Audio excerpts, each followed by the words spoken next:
అలా ఎందుకు అనుకుంటారు? మావయ్య అన్నీ ఆలోచించాకే మీ మెళ్ళో తాళి కట్టారు.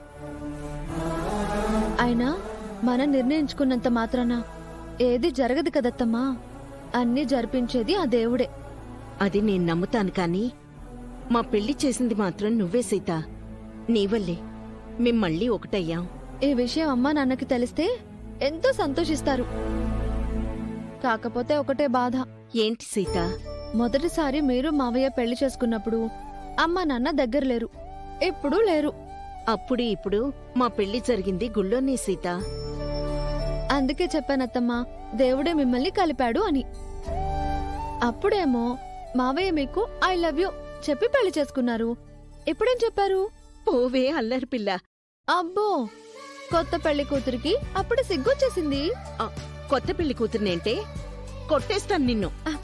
అందుకు మా ఆయన పర్మిషన్ తీసుకోవాలి మరి. వాడు నా కొడుకు. అయినా నా మేనకోడల్ని కొట్టడానికి నా కొడుకు పర్మిషన్ దేనికి? అదే నిజమే అత్తమ్మా. నేను ముందు నీ మేనకోడల్ని, తర్వాతే రామామ భార్యని. నిన్ను చూస్తుంటే సంతోషంగానూ గర్వంగానూ ఉంది సీత. అన్నయ్య వదిన ఏ కష్టం వచ్చినా సీత ఉంది కదా ధైర్యంగా ఉందాం అనేవారు. నిజంగా నువ్వు సామాన్యురాలివి కాదు.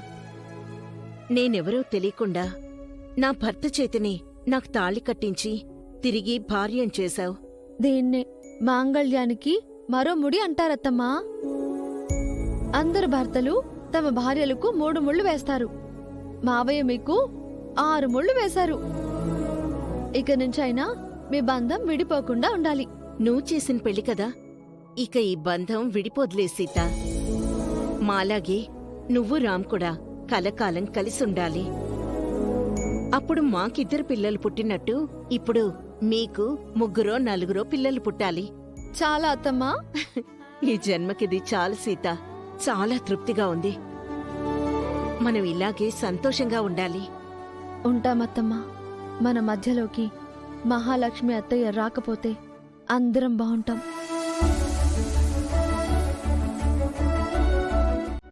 మీరు పోయారు అనుకుని జనార్దన్ గారు సుమతి గారిని పెళ్లి చేసుకున్నారు.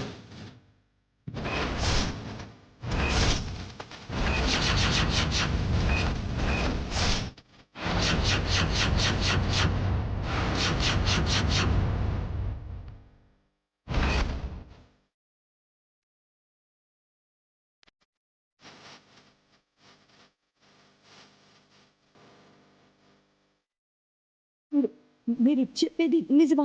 చనిపోయి బ్రతికొచ్చిన మీ మీద సారీ మేడం, మీ మీద ఒట్టు మేడం. అందుకే సుమతి గారు జైల్లో చిప్పకూడు కాదు, ఇంట్లో పెళ్లి భోజనం తింటున్నారు అని చెప్తున్నాను. మీరు లేకపోయినా మీ ఇంటి మీద ఒక కన్నేసుంచాను. మీ ఇంట్లో జరిగే విషయాలు ఎప్పటికప్పుడు తెలుసుకుంటూనే ఉన్నాను.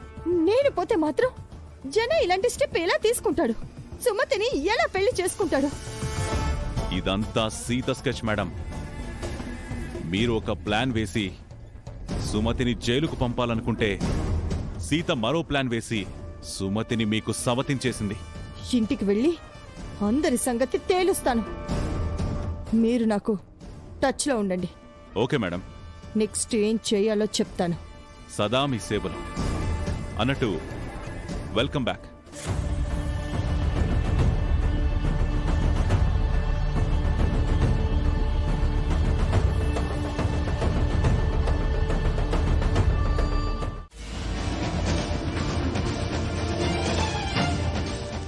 జరిగింది ఇది అత్తయ్య. ఇప్పుడు మీకు అంత అర్థమైందనుకుంటాను. అయినా మావయ్య మళ్ళీ పెళ్లి చేసుకున్నారు అని మీరు మరీ మరీ ఎక్కువ ఫీల్ అవ్వాల్సిన అవసరం లేదు.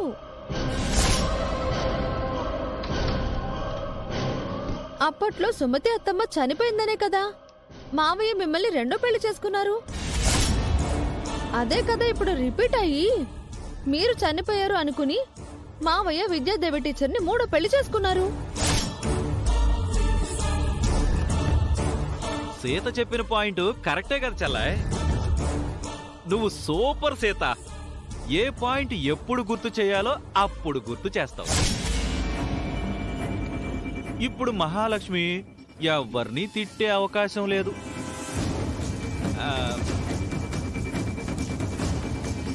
అందుకే కదా బాబాయ్ మహాలక్ష్మి అత్తయ్య ఏమీ మాట్లాడలేకపోతుంది. తను చేసిన పని మరొకరు చేస్తే కొందరు తట్టుకోలేరు మహాలక్ష్మి గారు. మీ పరిస్థితి ఎలా ఉందో మరి. మహాలక్ష్మి అత్తయ్య గుండె రాయి చేసుకుంటుందిలే విద్యాదేవి అత్తమ్మ.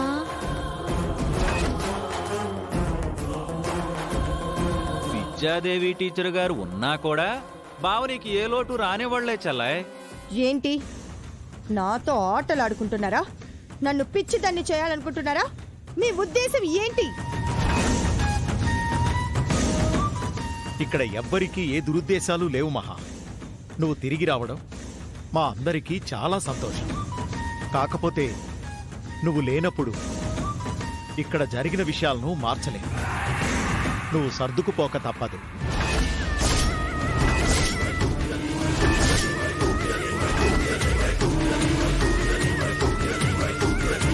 అంటే విద్యాదేవిని నీ సవతిగా అంగీకరించమని బావగారు చెప్పకనే చెప్తున్నారు మహా.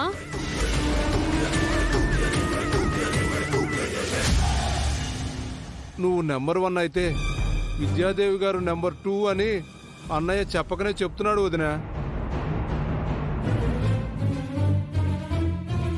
కాదు చిన్న మావయ్య, సుమతి అత్తమ్మ నంబర్ 1, మహాలక్ష్మి అత్తయ్య నంబర్ 2, విద్యాదేవి అత్తయ్య నంబర్ 3.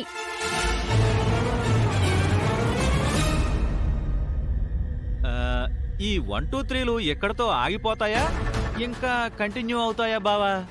ఒక్కో నంబర్ రిపీట్ అవుతుంది కానీ కంటిన్యూ అవ్వదులే బాబాయ్.